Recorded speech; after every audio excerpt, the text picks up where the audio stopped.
Olá pessoal, aqui quem fala é o Sérgio Santos e mais uma vez nos reunimos para o nosso quadro Evangelho, Consciência e Espiritualidade.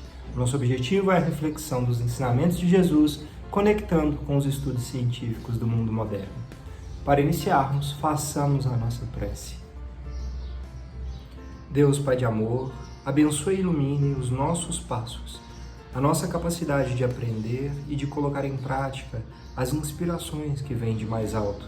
Que a Tua luz se faça presente em nossos dias e que consigamos levá-la aonde formos, transbordando aos que nos cercam.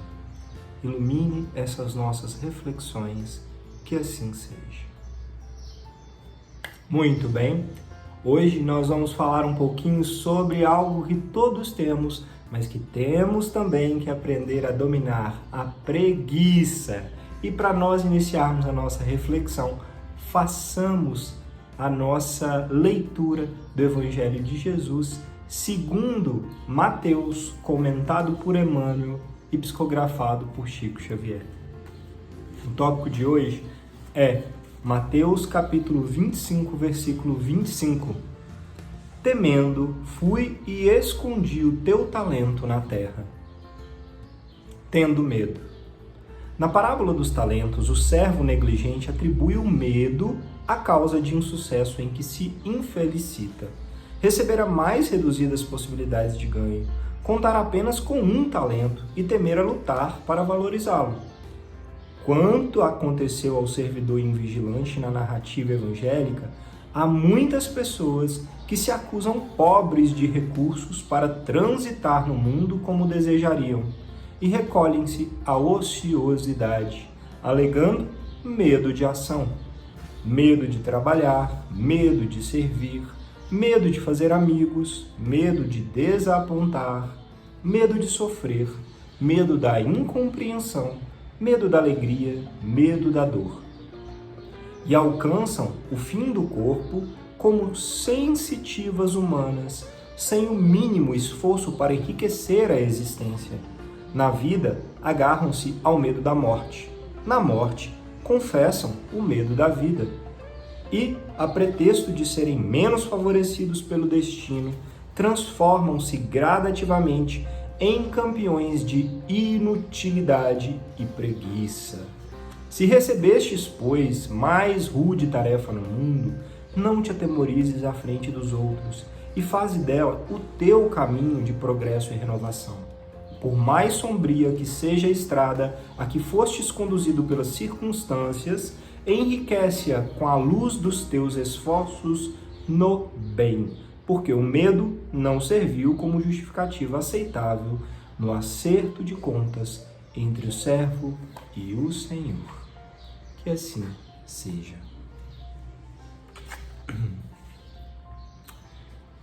Eita, puxão de orelha! Vamos lá! Olha que belíssima reflexão de Emmanuel e muito verdadeira. Nós, mesmo sem aceitarmos, temos medo, né? Faz parte da humanidade nossa, no nosso nível de evolução, termos medo. E nós temos medo, muitas vezes, de forma até inconsciente, ou, quando trazemos isso à consciência, não aceitamos, recusamos a nossa, digamos, mediocridade, no sentido de estar no meio, medianamente, e não aceitamos que somos também medrosos. Todos temos medo. Como lidamos com medo? Aí que vem o treino. Aí que vem o esforço diário para vencer. Bem, como Emmanuel nos traz nessa reflexão, o servo que recebeu um talento e enterrou, já recebeu menos e não fez nada com ele, só entregou ele de volta da forma como recebeu ao Senhor, acabou sendo repreendido. Por quê? Porque ele acusou o medo de perder, de não conseguir gerar mais, e aí não fez nada. E às vezes nós fazemos isso na vida, exatamente isso. Temos medo de não conseguirmos, de falharmos, de sofrermos, de perdermos, medo de passarmos dificuldades, medos e nos entregamos à inércia. como diz Emmanuel, às vezes chegamos no fim da vida sentindo as coisas do corpo sem lutar para evoluir. E aí perdeu o sentido da vida aqui na matéria. Essa vida aqui é para evolução, o objetivo de enfrentarmos todas as situações e dificuldades, vicissitudes, alegrias também, tudo de bom e de ruim, entre aspas, que existe aqui é para evoluirmos, aprendermos. Se nós nos entregamos ao medo e à preguiça, nós acabamos ficando parados, né? O mais interessante é que logo mais para o final do texto ele fala que a preguiça acaba sendo uma companhia constante do medo, né? O medo se serve da preguiça para se justificar e a preguiça se serve do medo para se justificar. E muitas vezes nós sabemos que é necessário dar um passo para começar a ter uma caminhada inteira depois. Mas nós estamos acomodados na preguiça em que nós nos encontramos e não damos nem o passo, ou damos o passo e no primeiro fracasso, na primeira dificuldade, falamos, está vendo? Eu já sabia que eu não ia dar conta, eu já sabia que eu iria ter medo, e eu não queria fazer exatamente porque tinha chances de dar errado, e aí paramos. Sendo que se nós tentarmos mais 1, 2, 10 vezes, uma hora vai fluir de alguma maneira, né? Lembrando que nós não estamos sozinhos, nós temos o amparo de mais alto, nós temos amparo de pessoas ao nosso redor que podem e vão nos auxiliar, porque Deus está nos auxiliando, da maneira que um pai auxilia o seu filho, né? Não é dando pronta a lição, mas auxiliando na realização sempre que for meritório e solicitado, né? Então nós temos que pedir e se esforçar que as coisas aconteçam. E dentro deste contexto, nós trouxemos o nosso livro querido, A Alvorada Cristã, ditado por Neo Lúcio e psicografado por Chico Xavier. O tópico de hoje é o tópico 36, o maior pecado. Um sacerdote sábio, desejando ensinar o caminho do céu aos crentes que confiavam nele, rogou a Jesus, depois de longas meditações e sacrifícios, que lhe fosse revelado qual o maior impedimento contra a iluminação espiritual. Com efeito, de mente limpa, dormiu e sonhou que era conduzido a um portal celestial. Nimbado de esplendor, um anjo recebeu o benevolente. Mensageiro de Deus, clamou o sacerdote, venho rogar a verdade para as ovelhas humanas que me seguem. Que pretende saber? Indagou a entidade angélica. Peço esclarecimento sobre o maior obstáculo para a alma na marcha para Deus. Sei que temos 7 pecados mortais que aniquilam em nós a graça divina, na ascensão para o alto. Sobre a influência de semelhantes monstros, rola o espírito despenhadeiro infernal. Entretanto, desejaria explicações mais claras quanto ao problema do mal, porque nossas faltas variam ao infinito. O anjo sorriu e considerou. A solução é simples. Quais são os pecados a que te referes? O ministro da fé movimentou os dedos e respondeu. Soberba, avareza, luxúria, ira, gula, inveja e preguiça. Deles nascem as demais imperfeições. O mensageiro, contudo, acrescentou. No fundo, porém, podemos reduzi-los à unidade. Todos os pecados, inclusive os mortais, procedem de uma fonte única. O sacerdote curioso suplicou, anjo amigo, aclara-me o entendimento. Há muitos aprendizes na terra aguardando minha palavra. O emissário da esfera superior, sem qualquer presunção de superioridade, passou a elucidar. Escuta e atende. Se o soberbo trabalhasse para o bem de todos, não encontraria ensejo de cultivar o orgulho e a vaidade que o levam a acreditar-se ponto central do universo. Se o avarento conhecesse a vantagem do suor na felicidade do semelhante, não se entregaria à volúpia de posse que o obriga a acumular dinheiro inutilmente. Se o homem inclinado à tentação dos prazeres fáceis aprendesse a despender as próprias forças em favor da elevação coletiva, não disporia de ocasião para prender-se às paixões aniquiladoras que o arrastam ao crime.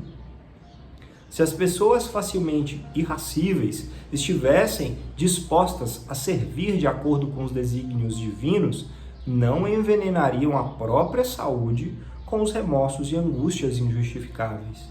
Se o guloso vivesse atento à tarefa construtiva que lhe cabe no mundo, não se escravizaria aos apetites devastadores que lhe arruinam o corpo e a alma.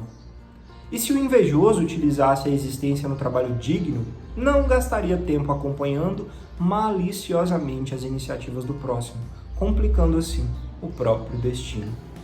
Como vê, o maior dos pecados, a causa primordial de todos os males é a preguiça. Dá trabalho edificante às tuas ovelhas e convence-te de que, na posse do serviço, não se afastarão do caminho justo. O sacerdote não mais teve o que perguntar. Despertou edificado, e do dia seguinte em diante, o povo reparou que o ministro modificara as suas pregações. Que assim seja. Olha que texto lindo que nós temos hoje complementando esse evangelho. O medo e a preguiça estão associados, mas, como esse texto nos faz refletir, um emissário de mais alto de Deus, um anjo celestial, trouxe essa informação para um pregador que quer orientar as pessoas. Todos os pecados estão com a preguiça em sua base. Por que ele traz a preguiça como o maior dos pecados e falta para nós humanos? Por quê? Se nós estivermos ocupados auxiliando os outros e a comunidade, além de a nós mesmos também, nós não temos tempo e nem disposição e nem ânimo para fazer e cometer os pecados. Aí ele dá o exemplo dos 7 pecados capitais, né? Então, se nós estamos ocupados, com a mente ocupada, com o corpo ocupado, com a boca ocupada, e aos poucos, claro, à medida que a gente vai se ocupando, começa a ter retorno, começa a chegar boas coisas dessa ocupação do bem, dessa ocupação de fazer o que se deve ser feito. E aí a gente começa a perceber, nossa, eu estou fazendo, mas eu estou ganhando muito mais, eu estou me sentindo melhor. Então a gente nem tem tempo, nem ânimo e disposição para fazer os outros erros. Simples assim. Mas para isso precisa dar o primeiro passo. Vencer o medo, saber, tá com medo? Se prepare e vai com medo mesmo, mas vamos começar a caminhar. Porque só se vence as milhas com o primeiro passo, com a primeira jarda caminhada. Então a gente tem que começar, né? E aí, já agora, sabendo que a preguiça pode ser um dos maiores entraves para a evolução, ou seja, a missão maior da nossa vida aqui na Terra. E dentro deste contexto, nós trouxemos um artigo científico, cujo título é o seguinte: Taxas de procrastinação e preguiça entre alunos com desempenho acadêmico diferente como um problema organizacional. Esse artigo científico foi publicado no Journal, na revista, que tem como título E3S, Web Conferências, tá? Web Conference. Esse artigo foi escrito pelo autor Denis Daltov, da Rússia. Bem, o que esse estudo avaliou? Esse estudo, ele pegou vários alunos e comparou os diferentes níveis de desempenho acadêmico. Aqueles que vão mal nos estudos, tiram notas ruins, e os que vão muito bem. Então separou as classes. E fez entrevistas através de escalas e ferramentas já padronizadas na literatura científica mundial para avaliar o nível de preguiça e procrastinação que existe entre esses alunos. E, surpresa, os alunos que tinham as maiores notas são aqueles que se avaliam e são avaliados como os que têm menos preguiça de fazer o que precisa ser feito, né? De colocar a mão na massa. E os que têm as piores notas têm os maiores índices de preguiça, desânimo e não atividade, não ausência de proatividade, né? De fazer o que precisa ser feito.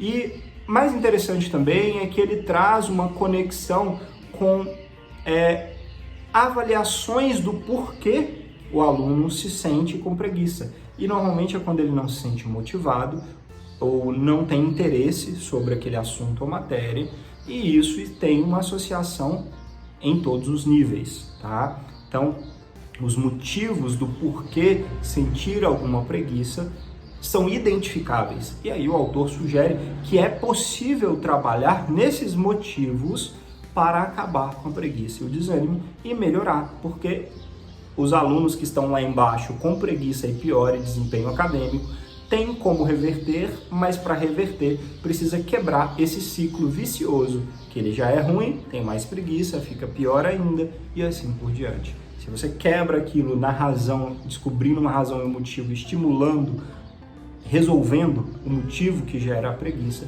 você tem uma grande chance de recuperar e melhorar. Que nós então possamos compreender que preguiça e desânimo fazem parte da vida, mas nós temos a condição de superar e vencer. Mas para isso é necessário esforço, é necessário dar o primeiro passo, é necessário saber que tem medo, mas a gente lida com o medo e vai assim mesmo, tá? É interessante também só ressaltar que tem estudos que mostram que tem uma preguiça boa, que na verdade não seria talvez preguiça, apesar de usar o mesmo termo, que seria aqueles momentos de descanso, e aquele que busca fazer as atividades da forma mais fácil possível, mas faz a atividade. Percebam que é uma diferença entre aquele que tem preguiça e fica na inatividade, não faz e não age, e aquele que tem preguiça, entre aspas, e faz as coisas da forma mais simples possível. Aí já é outro assunto diferente. Mas que nós possamos então nos inspirar e agir, dar os passos, porque só assim para mudar de lugar e melhorar. Vamos à nossa prece de encerramento? Deus, Pai de amor, gratidão por esses ensinamentos divinos. Que a Tua luz nos faça renascer, Senhor, todos os dias para a vontade de evoluir, sabendo como e tendo a força e a inspiração para seguir em frente, dando os passos necessários sempre. Que assim seja. Gratidão pela oportunidade de conversarmos mais uma vez na Namastê e até a próxima.